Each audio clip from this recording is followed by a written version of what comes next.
Welcome to Penrose Learning, where we make understanding easy. In this video, I will show how to use a capture card for Xbox Series S. Start by powering the console and connecting the Series S HDMI to the card input, then plug the card output into your TV. Install the capture card drivers on your PC, open streaming software, select the device, and set resolution and frame rate to match the console for smooth capture and minimal lag. For software, pick OBS or another reliable capture program and add the capture card as a video source. Configure the video settings to 1080p at 60 FPS if your internet and hardware allow it, and set bitrate to balance quality and stability.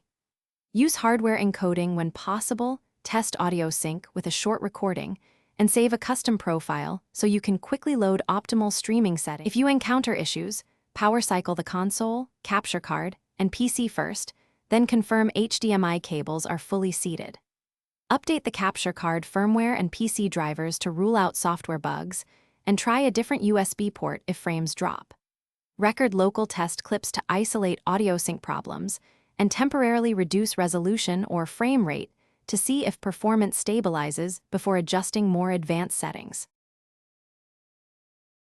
Thanks for watching. If this was helpful, leave a like and consider subscribing. See you next time.